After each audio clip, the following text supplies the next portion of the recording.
right, y'all. Welcome to the Scott Horton Show.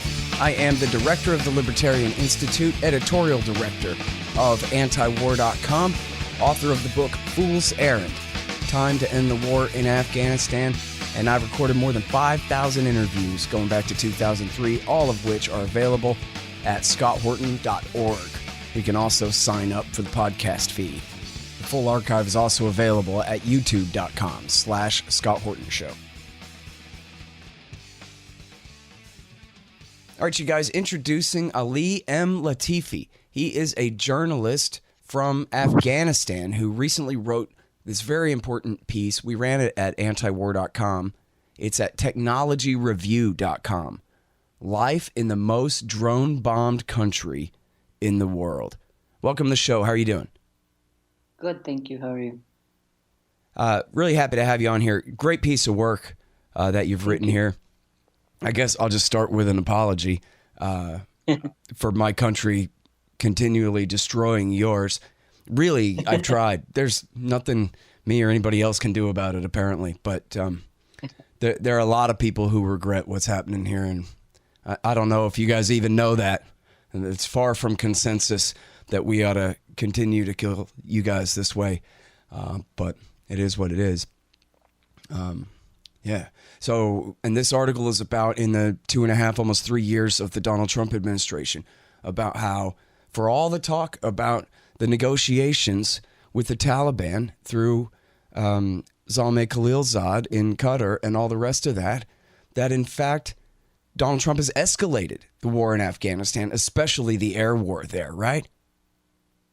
Right, but I think the one thing we have to remember, because the piece got cut down, is that this air war predates Donald Trump. Yes, it got worse under Donald Trump, but when Afghanistan earned the title of the most drone-bombed country in the world in 2013, Barack Obama was the president. Right. And in fact, when Barack Obama became the president is when the global drone war really took off, because his whole thing was about removing ground forces. You know, he had that surge for a while and then the eventual pullout in like 2014.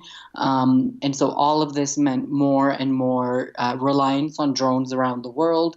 And we have to remember it was the Obama administration that changed sort of how these casualty rates are reported, the definitions of what is considered an enemy combatant, and all of this.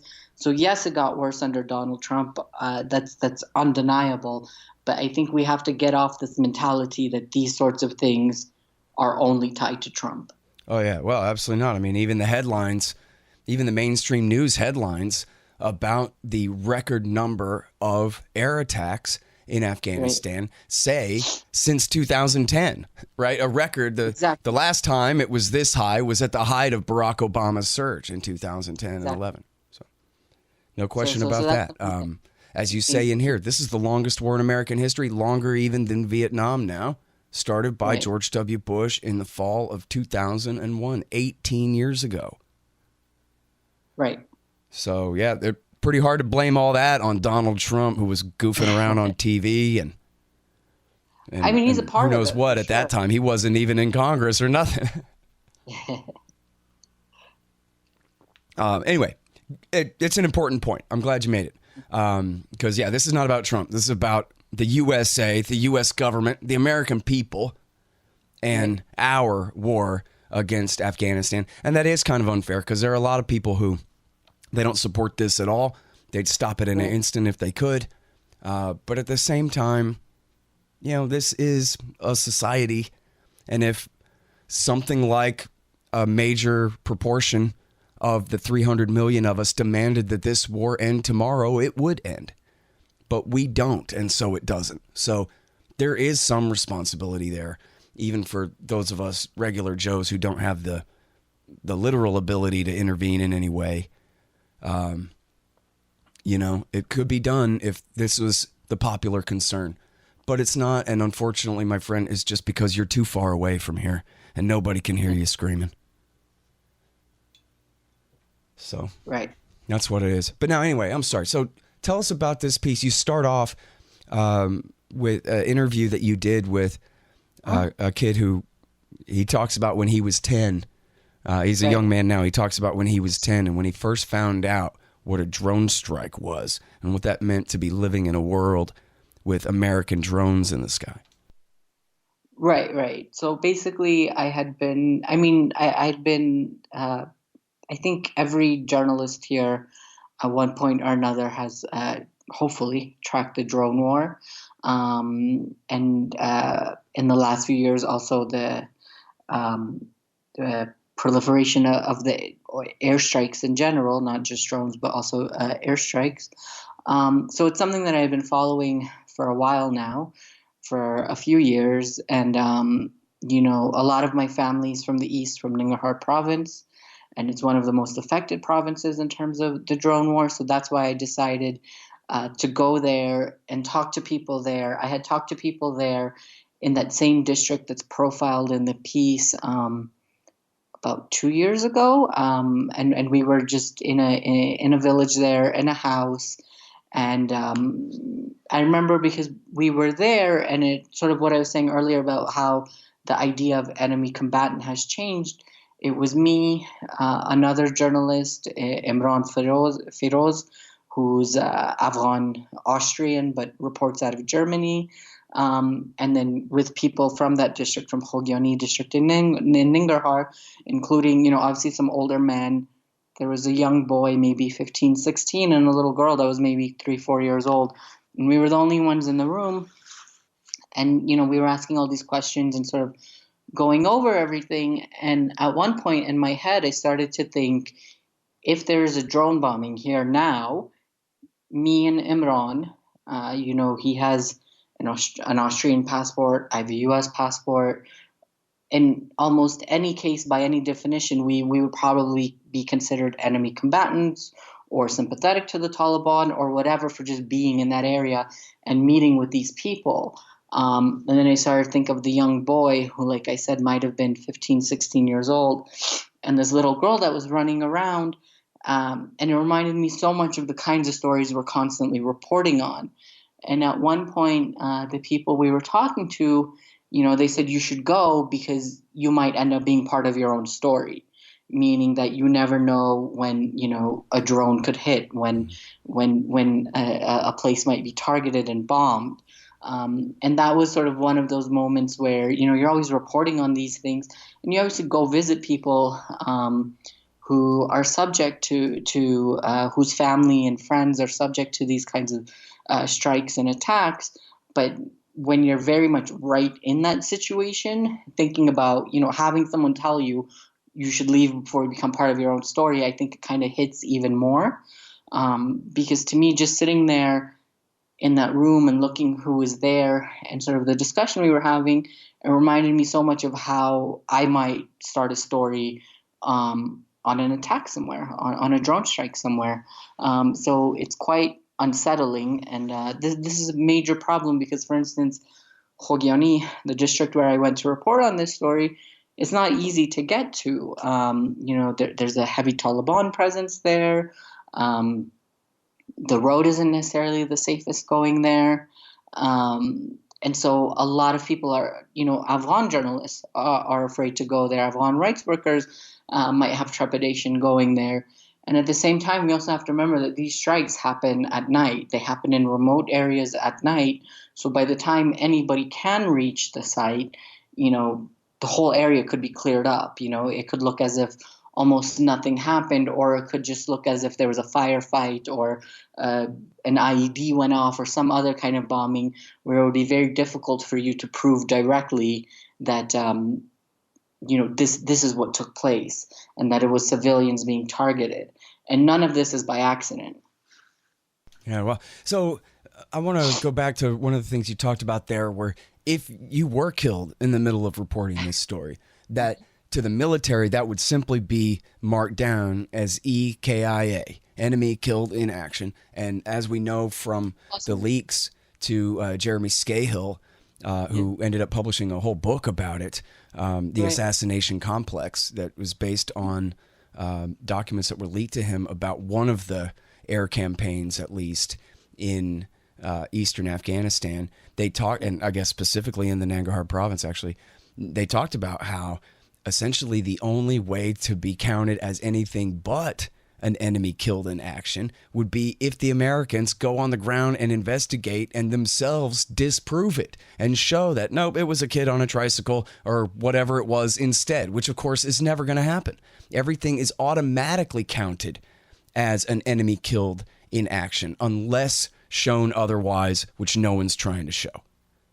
And even people who want to show it, it's not easy to show it. This Right. is something that, was mentioned in the piece as well. Like I said, for instance, I also reported in that story about what they called the mother of all bombs in 2017, which was dropped in another district of Nangarhar province, which is basically the largest non-nuclear weapon ever dropped anywhere in the world. Right, 21,000 pounds. Exactly. It was dropped, if I remember correctly, it was a Thursday night around 8 p.m., 9 p.m. in, again, a remote district of Nangarhar province. The next morning, we left Kabul to get to Achin district where it was dropped. We got there by, I think, like 10, 11 in the morning. And we stayed there 2-3 days. We were never allowed on the site. And you have to remember that, even let's just say we finally, if the next day, whatever time we were, even if we got there at 8 a.m. and we were allowed to go, that's still 12 hours later. And in 12 hours, a lot can happen, right? And when we were there, the following days after, when the so-called mother of all bombs was dropped, we got the sense that the district governor didn't fully understand what was going on in terms of the precise area where the bomb was dropped, exactly who lived there, who was targeted, who got killed, what the environmental impact of it was, what kind of, say, like a crater and aftermath and things like that were left over. Even the Afghan soldiers we were talking to seemed to have it was very clear to us that that entire area was under the watch and care of the U.S. military, and we could see their helicopters flying in the sky. And then I went 10 days later again. We were able to get a little bit closer to the actual site, but never directly to the actual site. And the interesting thing is, when I went 10 days later, in that area, there was more fighting. There was gunshots all around. There was the sound of explosions. There was helicopters again flying in the sky. And again, you could tell the district governor that we went with, he seemed petrified, and he had no real information of what was going on. And what we have to remember is that, the Afghan and U.S. governments claim that when that bomb was dropped, that something like 90 so-called ISIS fighters were killed. So the question is, if it killed that many fighters that claim to be part of ISIS or Daesh, why 10 days later was there so much fighting? We could hear gunshots, we could hear explosions, we could see helicopters flying over the sky. Do you know what I'm saying? It's like, if this was really meant to make that area secure, and you claim that you killed 90 armed opposition fighters who are claiming to be part of ISIS, then, why? Why is there still that level of an intense fighting? And these are in fact, sort of I think what had happened at that time was that a Green Beret had been shot and killed just a few days before. And right. That bomb was essentially just revenge. I don't think they followed up with a ground campaign to finish mopping up or however they call it. They just said, oh, yeah, well, how do you like that? Again, exactly. But again, this is what I'm saying is that, okay, so you drop these bombs, and yet even that area itself, how is it that 10 days after you drop that bomb, the fighting is more intense than it was the days immediately after? Hey, call it insurgent math. As Stanley McChrystal said, for every one you kill, you get 10 more. And you know what, too? There was I quote this in my book, there was a piece in the New York Times by a local politician, I guess it was, or local guy of some kind, wrote a piece saying that the ISIS-K so-called radio station was just blaring and gloating and bragging after getting hit with that bomb, because for them it was the greatest public relations move ever. Sure, they lost a few dozen guys, possibly, but they get to say, look at how important we are to the Americans, that they use their biggest non-nuclear bomb on us. That just goes to show what great guys allies we are. And also it goes to show why you should be so outraged that they would do such a thing, that you would want to join up our group. So come on down and sign up. And that this was the best thing that had ever happened to this group of, as you, I think, correctly say, so-called ISIS fighters who are really just local Pashtun militiamen anyway. But this is the best thing that ever happened to their group, was that America dropped that Moab bomb on them. I think, and again, this is sort of, this is what we keep coming back to, is that there is a lot of domestic and foreign media that, either due to lack of access or just taking things for face value, will report that, again, like they claim to name the nationalities of all of these Daesh fighters that they said were killed. They were saying they're from Tajikistan and Uzbekistan and Pakistan and this place and that place. And again, this sort of, I remember when that report came out, we were, in that district. I think we were like 10 kilometers from where the actual strike took place. And we were all looking at each other. We said, okay, so it's the largest non-nuclear bomb in the world. You dropped it on these people. You can't, if it's really as powerful as you say, well, you can't identify someone's nationality by their bones. And no one who's coming to be part of a terrorist group or an armed group or anything like that would carry their passports with them either. So how are you going to identify the nationalities of these people to say that they came from these places? It's not to say that there aren't foreign fighters in Afghanistan. There definitely are, 1,000%. There's no question about that. But just there was something sadly humorous about the fact that, they were naming X amount from Tajikistan, this amount from Uzbekistan. Well, this and the amount agenda is pretty transparent, right? What they're trying to say is these aren't local Pashtun militiamen with parochial grievances. These are international terrorists who are coming for us. And there's definitely a contingent of that. There's no denying that. That's definitely a truth. But the other thing we have to remember, when I say so-called Daesh, I mean because first of all, the groups that call themselves Daesh in Afghanistan have no connection to the ones in Syria and Iraq.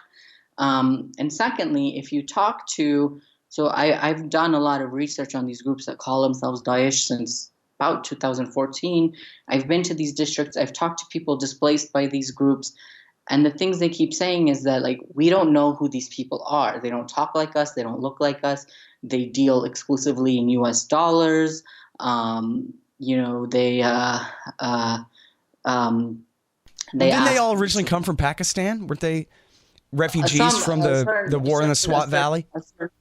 A certain percentage of them, yes. Mm-hmm. But again, when you talk to people, the thing that they keep saying in those areas is, like, we don't know who these people are.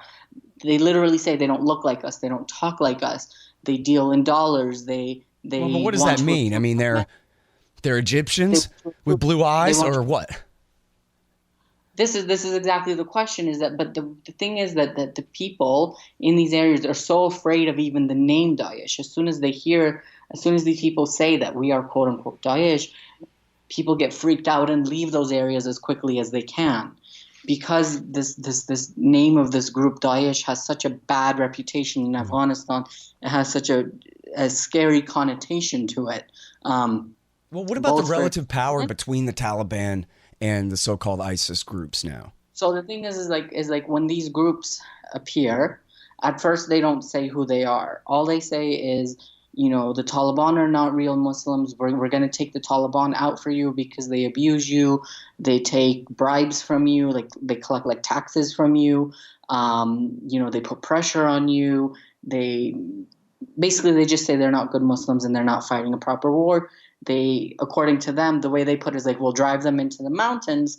And when these groups drive the Taliban into the mountains, then they come to the people and they say, we're Daesh.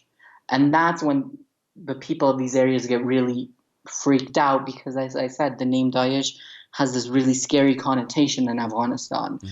And then they also had a reputation where they would say, okay, give us your boys to fight along with us, which is, unfortunately, for all these kinds of armed groups, that's not rare.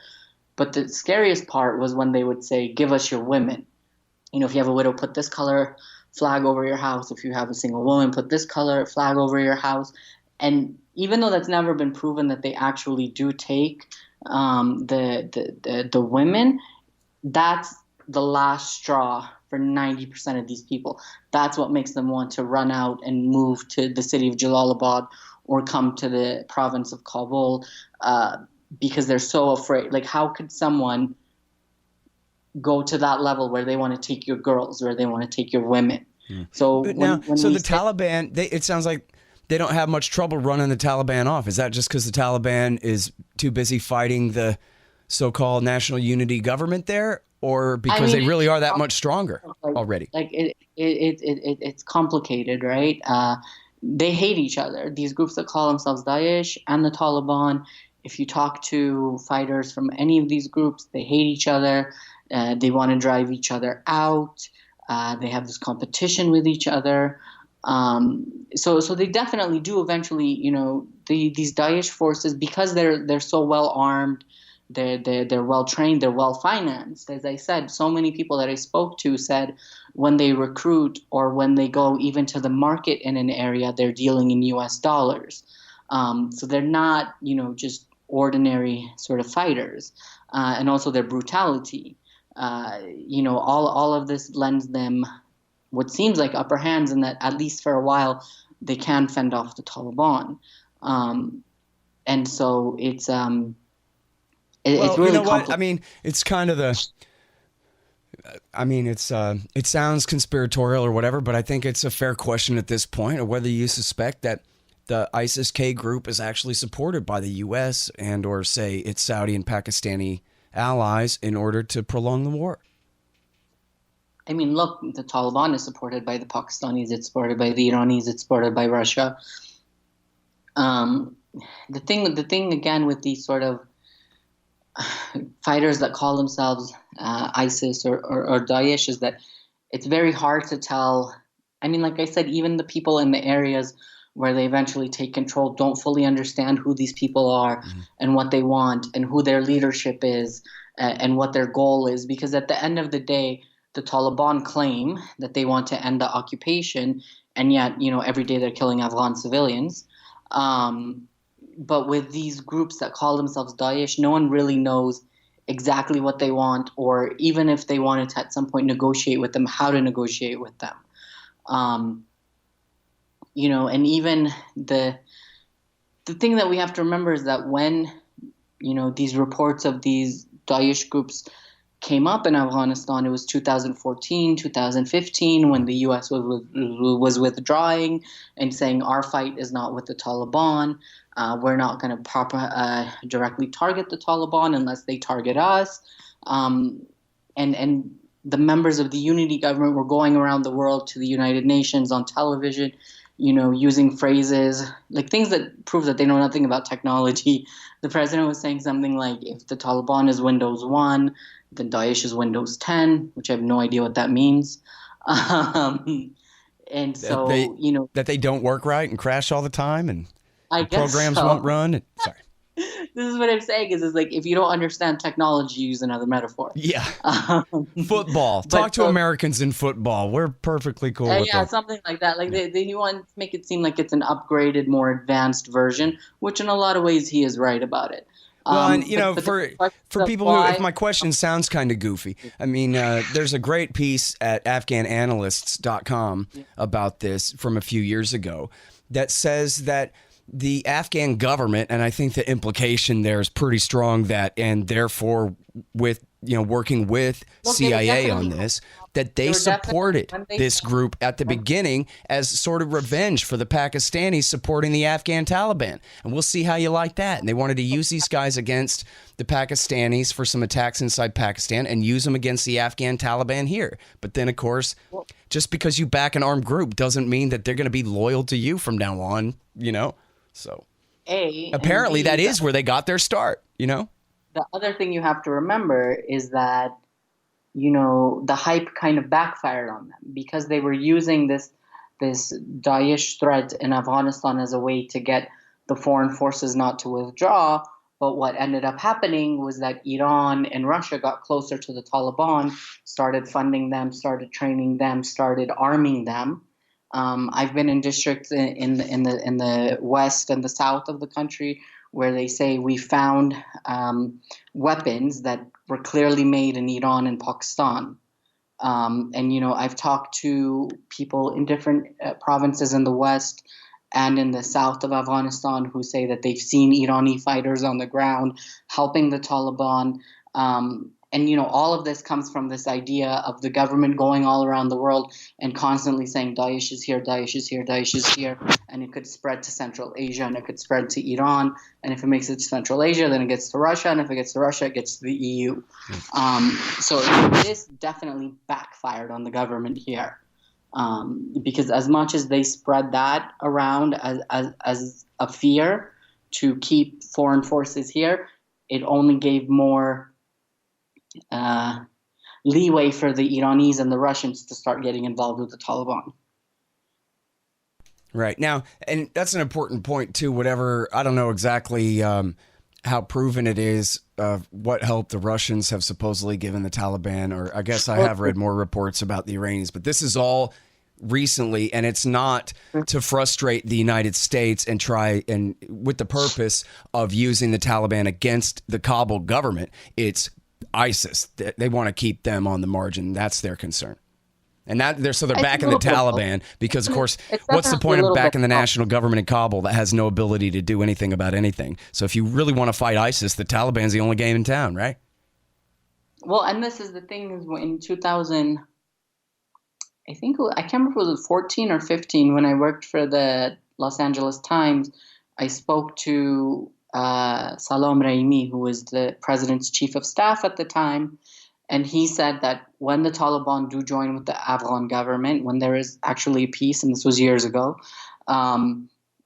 they will fight Daesh with us, which I would believe, which does make sense because, as I said, these two groups really do have this hatred for one another. And, this was one of the things that the Trump administration was trying to push a lot, saying that the Taliban is supporting foreign armed groups in the country. And there's using Daesh as an example, and there's literally no proof of any of that. So a lot of these sort of talking points have actually ended up backfiring on Washington and on Kabul. Yeah, and no surprise. Although, I mean, Iran and Russia have always supported the government in Kabul that America supports. It's not like they're turning against it, right? They're just hedging their bets and backing the other side again because of the third side. A lot of regional countries play both roles. Pakistan, says they support the government here. Well, that's a whole other story with the Pakistanis, right? But it's the same with Russia and it's the same with Iran. We have to remember that. Look, Afghanistan in a lot of ways is like Lebanon. We have the worst neighbors in the world who are always sort of trying to meddle and use us as sort of their game board for whatever their ultimate goals are. And so to say that, it's only Pakistan playing a double game is not fair, because Pakistan is certainly playing a double game, but there's more and more evidence that Iran and Russia are also playing a double game here. Well, but I mean, at the end of the day, the Russians' alliance with the Tajiks and the Iranians' alliance with the Hazaras is their core interest there, right? I think those are simple readings of the situation. It's not. Hey, I'm on the other side of the planet from there, man. What do I know? Go ahead. Yeah. It's not just an ethnic issue. Look, it's we're talking about global politics. We're talking about some of the most important, powerful countries in the world. Pakistan is a nuclear armed nation. Iran has nuclear ambitions. Russia was a superpower, that sort of wants to be on the rise again. So there's a lot of complexities to the issue here. But I think what the central tenet of the story that I wrote, leaving aside all of these global politics of it, is basically what is happening is that this reliance on technology without any attempt at proper ground information is only making the war worse, because you're killing civilians. And when you're killing civilians, you will turn an entire village against you. You will turn an entire district against you. And if you're trying to sort of prove to the people that you are the better alternative to whatever group, the more you're sort of well, exactly. The more you're killing people, the more you're destroying territory, the less likely they are to ally with you. And this is something very important to remember. It seems so basic, but it's something that a lot of people, obviously the ones in Washington, are out of touch from it because they're not here. But even decision makers in Kabul, how often are they going to these districts, and how often are they really talking to people who have been affected by these things, and really sort of understanding what it means to lose your child, or to lose your mother, or to lose your father, or your brother, or your neighbor, or to spend years as the young men I profiled in my story, seeing dead bodies around you, and living in fear. They said, like, when we hear the sound of a drone, the children know to hide, even the animals know to hide. And that takes a real psychological toll on people. So again, it's sort of this question of, is sort of, people kind of refer to drone warfare as almost like video game warfare because it's so far removed. Is that any better than traditional warfare? Because I keep asking people, what's worse? If you feel like there's an occupation and there are foreign soldiers around you that are essentially there to keep you in line and to possibly fire on you or people around you, or at least you can see them directly, who they are? Or is it worse to have something in the sky that you can't see and you can only hear, and you only know what it's intending to do, essentially, when it's too late, when it's already carried out its target? This is sort of one of those questions about warfare all the time. What's worse, having these ground troops that you feel like are... I'm curious about... Do you ever ask them, would you prefer, I mean, not that it makes much difference, but on the margin, does it make a difference whether there's a pilot in the plane that's killing you, where there's at least a chance you could run out of gas or something, versus someone hiding in a trailer in Nevada and killing you via satellite from an entire width of a planet away? It's called, the sort of term in Dari and Pashto is pilotless aircraft. But I don't know if the average person understands that the person, sort of pressing the button is, as you said, in Nevada or Arizona. They just know that there isn't a pilot. Yeah. But I mean, is that part more annoying, that there's not even a single person risking themselves to carry out the attack? Yeah. I mean, it's definitely come up. There's so many, and that's the other thing is, I don't remember if I made it into the final story. There's so many conspiracies about how drones started, who created them, what their intentions were, what the technology behind it is.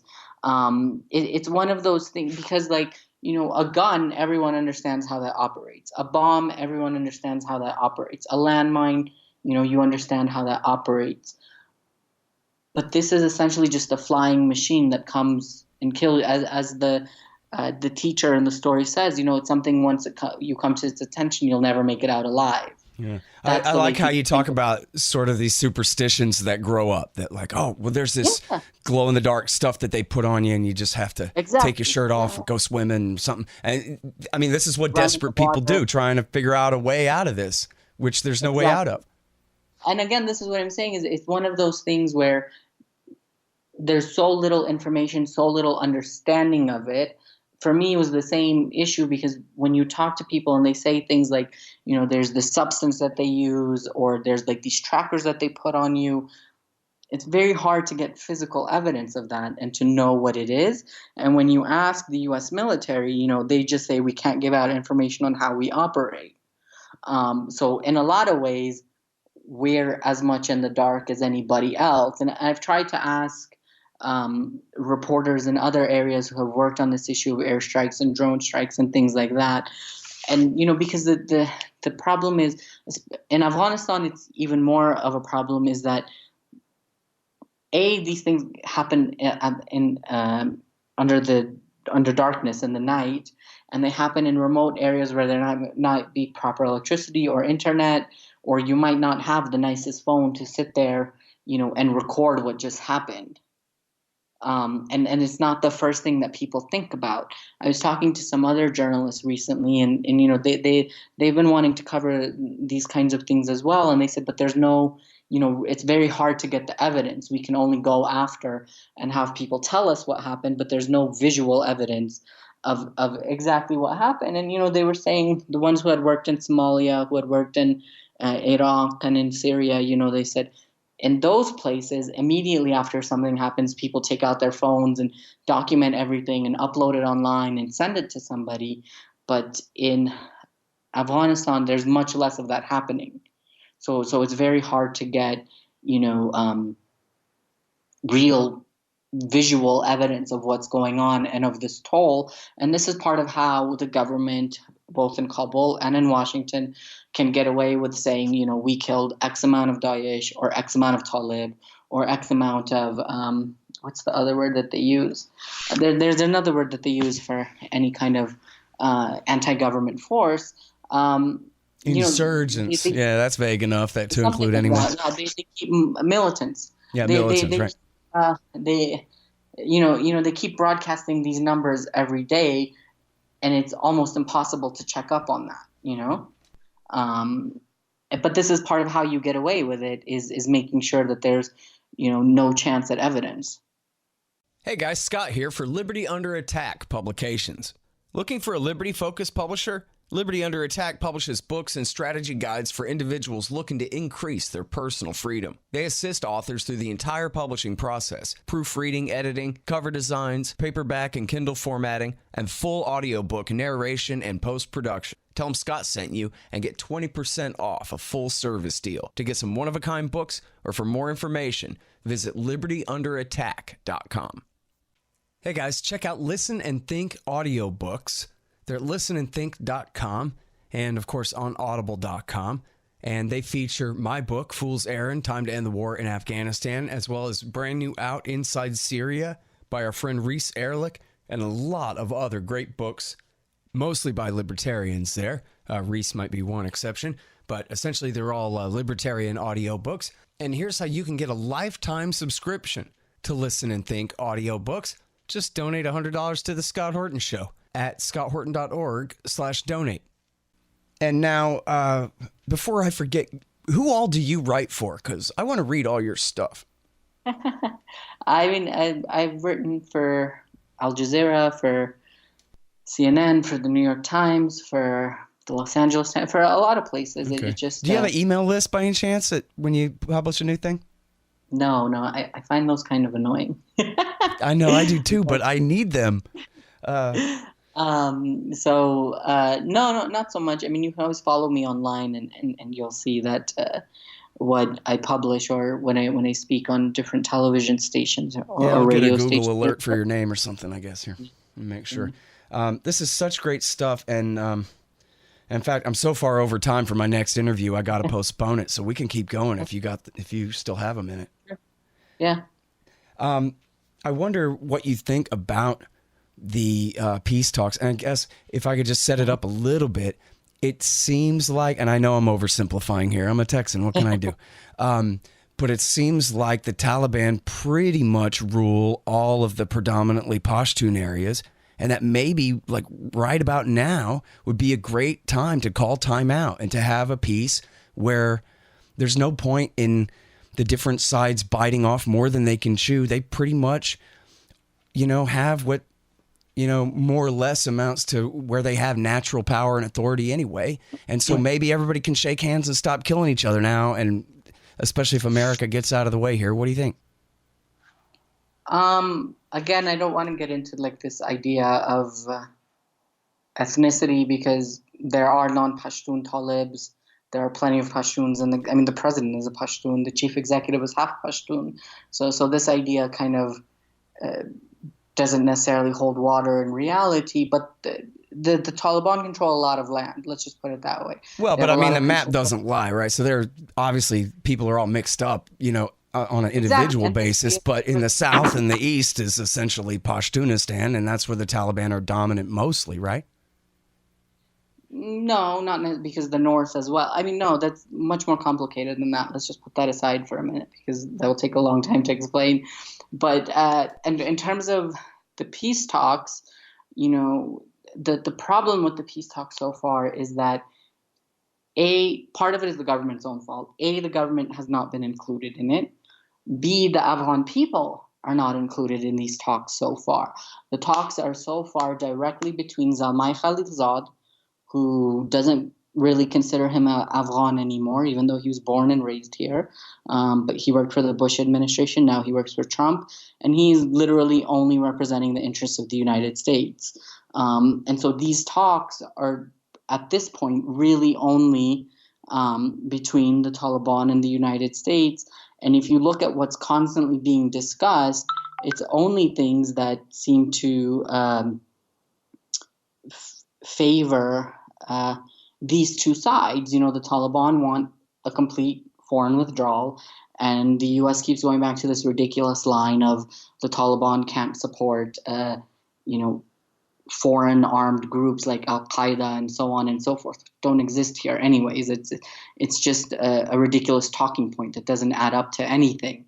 And so what people want are real peace talks where, even if the government is unpopular, at least the government should be a part of it. There should be a way to get some level of the people themselves involved in it, because what's going to end up happening, and what's been the fear, is that, Zalmay Khalilzad and the Taliban will decide the fate of the country, and everyone else will be forced to sit down and accept it. Of course, there's almost nobody in this country that's anti-peace. And everyone wants a peace, but the question is what kind of a peace, and peace at what cost? And right now we're in this sort of situation where there is no real information about what's being discussed and what the potential is. So people are constantly sort of living through these fears and these conspiracies of what the fate of the country might look like. Mm-hmm. And obviously, the talks were suspended for a while, and now they seem to be picking up again. And the big question is, what does this peace mean? What will it actually be? What will it include, and how will it affect the average person's life? Because, as I said, anyone with half a brain knows that you cannot win this war on the battleground. It's been 18 years. Neither side is winning. Or if you want to say maybe the Taliban has the upper hand at this point. But the government and the U.S. are certainly not winning. So the only way to get over this war is to come to some kind of a negotiated settlement. But it has to be a proper negotiated settlement that includes everybody as much as possible. Because if the decision is left to Zalmay Khalilzad and the Trump administration and the Taliban, then once again the Afghan people are left out. Yeah, but the thing is, you include all these other things and the deal never gets done. I mean, in this case, as you were saying, the deal was supposed to be this minimal thing where you promised to keep Al-Qaeda, that doesn't even exist in Afghanistan, out forever, and we'll go ahead and go. And then that's the most you could have ever dreamed of getting these sides to agree to. And then the reason it fell apart was because at the last minute, Trump tried to insist that the Taliban and the National Unity Government shake hands and make a deal when they hadn't laid any groundwork for a deal at all. The only reason this deal was going through was because they'd excluded the National Unity Government, which has no interest in seeing America go whatsoever. It may not have an interest in seeing America go, but I think at this point, the Trump administration has made it pretty clear. Even the Democrats who have come to visit recently have made it clear, and in their debates they've made it clear that they want out. So if the unity government is being realistic, they should be thinking about, okay, if they want to leave, how are they going to leave, and how will it not be a situation where we're left in what happened in the 90s when the U.S. Pulled out after, essentially ignored Afghanistan after the end of the Soviet occupation, and that led to a civil war. Yeah. This is really big. I mean, just as a thought experiment, what if Donald Trump just said, forget it, deal or no deal, we're just leaving? Or what if he made that more minimal deal with the Taliban and just keep Osama's ghost out of here and we're fine? And then do you think that the Taliban and the National Unity Government could just hold their own talks and work things out without the United States there, or it definitely would turn into 1995 Civil War again? I don't know if it would definitely turn into like 1989, 1990. But there's just a lot of look. The central fear more than anything is that these talks will only benefit the Trump administration and only the Taliban. Do you get what I'm saying? Like if you Well, yes. I mean, I think I'd like to send you my book, and if you have the patience to read it, I'd like to know what you think about how wrong I am about stuff. So I make the point in there that when America leaves, if it's now or 20 years from now, that the national government in Kabul is not going to be able to stand, that we propped up a thing that essentially is doomed. So I don't know how you can negotiate a soft landing for that, right? At some point, you have to just quit and hope that everybody who actually lives there can figure out another way to work these things out other than trying to rely on the Americans who, as we've been talking about, have only been making things worse this whole time. Right, but if you start a mess, you got to figure out how to clean it up. Well, I mean, look, it's been 18 years. And by clean it up, that means drop bombs on everybody all the time. You know what I mean? So it's what cleaning? We're talking about the Americans, the Donald Trump administration. There's no cleaning. Well, this is the question on everybody's mind is, fine, you want to deal with the Taliban. Get your deal with the Taliban. But at the same time, why aren't you legitimately, properly pushing for a deal also? Whoever happens to be the government at the time is the government, whether they're popular or not. Sure. No matter how the Taliban feel about them, there has to be something, because at this point, you're literally just, as I said, Zamai Khalilzad, for all intents and purposes, is just an American. There's nothing Afghan left about him anymore. Of course. And not only that, I mean, he's a neocon who studied with Paul Wolfowitz under Leo Strauss and Albert Wolstetter at the University of Chicago. He's a bad guy, no question. You should read the things his wife publishes. It's even worse. But, this is what... It's one of those situations where, again, the Afghan people are left out of the decision over their own country after the Soviet withdrawal. The Soviets completely pulled out, the U.S. completely abandoned Afghanistan, and then we had the Civil War. And now we're in a situation where, okay, the U.S. came in 2001, they did all of this, the good, the bad, the everything, and they left this situation in the end. They leave again. And now what happens? There has to be some kind of an assurance that... Yeah, but I mean, do you have a vision for what kind of deal we could be talking about? I mean, my idea was that, and I understand that people are all mixed up and you pretty much poured cold water all this, but it seemed to me like the government in the North, although it does include Pashtuns in the government, that the Pashtun population mostly is not represented by that government, and the more natural power in those areas are the Taliban. So why not just have kind of autonomy? I'm sorry, I can't hear you, but hang on just a second. Why not just have autonomy as much as possible for those areas? But you're saying that the power is so mixed up and the ethnicities are so mixed up that that's moot.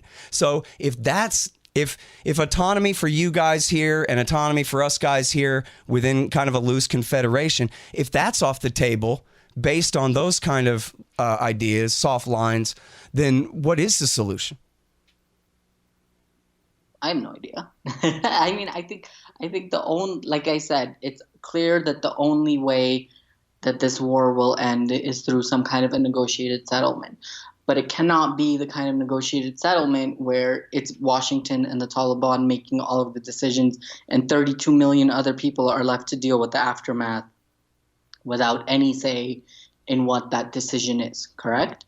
That's the problem. That's what scares people. I understand. Of course. It's nice to think of these things in sort of like political science terms that, okay, all the U.S. can do is pack up and leave. And believe me, there's plenty of people in this country that want the U.S. to pack up and leave because it's made people more reliant on foreign aid. It's messed up the economy. It's, brought this hyper capitalism to the country. It's led to more civilian casualties and corruption and fraud and these sorts of things. But at the same time, this mess was created, somehow some level of this mess has to be resolved. Because if you're talking about 32 million people here who will be left with the aftermath of whatever kind of a decision. So the only thing Washington can do is say, okay, we'll make a deal with you, but a condition of our deal is that you also make a deal with Kabul. And then hopefully Kabul includes, as much of the average person in one way or another. But hasn't that been the poison pill all this time? Because Kabul's point of view is they never want to make a deal with the Taliban if that means the Americans are going to go. I mean, look, the reality is the Americans are going to go at one point or another. And the Americans are constantly making that clear. I'm not so sure that's true, man. I mean, I really wish that was true, but I don't think that that's right. I mean, I think that the military, they have that Bagram Air Base, and you'd pretty much have to drop an atom bomb on it to get them to withdraw out of there. They're going to have – look, the only campaign promise that Donald Trump can deliver on, the only way that he can beat the Democrats at their own game at this point is to declare some level of a troop pullout from Afghanistan, some kind of a quote-unquote mission accomplished to this war. I agree, but does he realize that? I think so. I think it's the only – because he didn't get his wall. He didn't get the trade tariffs with China properly. He didn't get North Korea. He didn't, this is like the one thing that's very easy for him to deliver on, and it's the one thing that all of the Democrats are also saying they're going to do. So if the Kabul government wakes up to some degree and understands that some kind of a deal is being made. I mean, this is what angered the Kabul government, is that deals were being made without including them. And I think that that's a fair reason to be angered, because you're talking about something you will be responsible for once the decision is made. Mm-hmm. So you like supporting anti-war radio hosts. That makes sense. Here's how you can do that. Go to scotthorton.org/donate, and there's all kinds of options to do so, and all kinds of different kickbacks at different levels. Of course, take PayPal, Patreon, and all different kinds of digital currencies and all of those sorts of things. And anybody who signs up by way of Patreon or PayPal to donate $5 a month to the show will automatically get keys to the Reddit room, my own private Reddit group that I have. Quite a few members now, and lots of fun in there every day. So check out all about that at scotthorton.org/donate. And thanks. Hey, let me ask you this. What's old Gulbuddin Hekmatyar up to nowadays? Running for president. Uh-huh. And does he still have his own armed militia inside Kabul? No. I mean, he made a peace. He made a peace in 2016 or 2017. Right. He made a peace, and he came back, and he got a fancy house in Kabul, and he was able to run for president, which he'll lose. But he disarmed his faction of the Hizb Islami then? Yeah, they're just political now. Yeah. And there's still a faction out there in the field, but he doesn't have an armed militia with him. I mean, when that first happened, I had read some stuff in the Washington Post where some of the government people were saying, my God, he's acting like we surrendered to him. And we let all his guys out of jail, and now they got all these guns, and we're really worried. So that was a few years ago, though. Right. That's his ego, right? That's how he's going to portray it. But at the end of the day, he's sitting in a house in West Kabul, like making ridiculous speeches about his run for president that he's going to lose. But he's not a threat to try to launch a coup or anything like that? No, nothing like that. Okay, I mean, he'll definitely try and be a political spoiler. He keeps trying to be a political spoiler, even though he ran in this election. Now he's saying we need an interim government. But he's very much become a part of the political system now. Whereas, he used to have suicide bombings. Now he just says stupid things on TV. And this is, this is sort of in the ideal world when the Taliban do come back and they join in politics. Hopefully what'll end up happening is at a certain point, one of them will run for president, and they'll lose the way that Hekmatyar lost, and the way that Ustad Sayyaf lost in 2014, and the way that other warlords have lost in previous elections. Join this idea of whatever semblance of democracy is in Afghanistan, and then eventually you see that you're nobody. You keep losing these elections.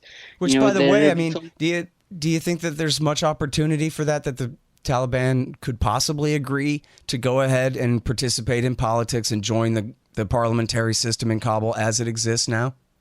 And I guess on the other side of that, and there's a gray area in the middle here too, but on the other side of that, are you worried at all that they might just march on Kabul?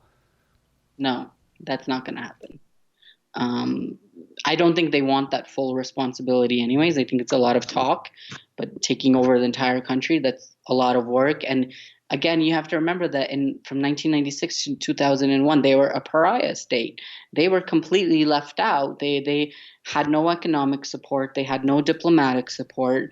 They were essentially, and that made them suffer even more. There was a famine. There was droughts. People were suffering. People were hungry because they were seen as, I don't think they want to be seen as a pariah state anymore. Well, and they had a hard fight against the resistant groups at the time too, right? They weren't even done winning the Civil War at the time America intervened in 2001. Kind of, yeah. And then they've recently put out statements that, we don't have a problem with foreign investment in this country from foreign countries, including the United States. We just don't want their troops here, which again, it's, like they keep talking about the occupation, but they're constantly killing Afghan civilians. So I don't know exactly how they're fighting the occupation. Yeah. But the idea is, yes, that they would somehow become part of the political system. They may get some governorships, they may get some ministries, and they would eventually be allowed to run for parliament and, even for president. And, if that happens, I think that's the best thing that can happen because, again, as I said, as happened with Hikmatyar, as happened with Ustad Zayaf and General Dostum and all these other warlords, you see that they don't have the popular support that they think that they do, and they eventually slowly become disempowered and disenfranchised. Mm. And so that's the best thing that could happen with a deal with the Taliban. Yeah, is that that's like the best case scenario. Right. And there's the whole idea, and they are just, the headlines never stop confirming what bastards the Taliban are. As you say, they target and butcher civilians constantly. Well, exactly. And at the same time, though, you could say the same thing about Hekmatyar 4 years ago, right? So if he can be brought in from the cold, if General Dostum can be in the government, then hell, why not anybody? This is what I say. This is what a lot of people say. And, this is what I mean when I say everyone just wants a peace, because, we've had communists in our government. Look at how brutal the communists were in the 70s and the 80s. Right. And now they've been a part of the government since the Karzai administration. And then you had people like Dostum and Sayaf and Hikmatyar, and these people, some way or another being involved in the government and in the political system. So now the question is, let's just bring the Taliban in and deal with them, the way we've dealt with everyone else. It's just a matter of how to make that a reality, and how to make it a reality where, good or bad, whatever this government is, they're at least part of it. Right. Well, good luck to you, man. Thank you. Sorry again, the context of this whole conversation is the vastly escalated air war over there. Drones in planes too. It used a F-22, F-35 and an F-22 to bomb some supposed opium hut in somebody's backyard. Things going completely crazy over there still. And also, as you pointed out, we didn't really get to talk about, the media doesn't cover this at all. As you point out, the Pew survey of television news coverage doesn't even count Afghanistan on the list anymore, is how remote this is to the mainstream, but it's as important as it's ever been. So, all right. Thank you. Yeah. Really appreciate your efforts here. And, I'd like to keep in touch with you. I'm going to send you my book. And if you feel like reading it, I'd be really happy to hear your criticisms if you have any too. But, great to talk to you. Thank you, Ali. Appreciate it. Uh-huh. All right, you guys, that is Ali M. Latifi. He is a reporter out of Kabul in Afghanistan. And check out this important article at technologyreview.com. Life in the most drone-bombed country in the world. All right, y'all, thanks. Find me at libertarianinstitute.org, at scotthorton.org, antiwar.com, and reddit.com/Scott Horton Show.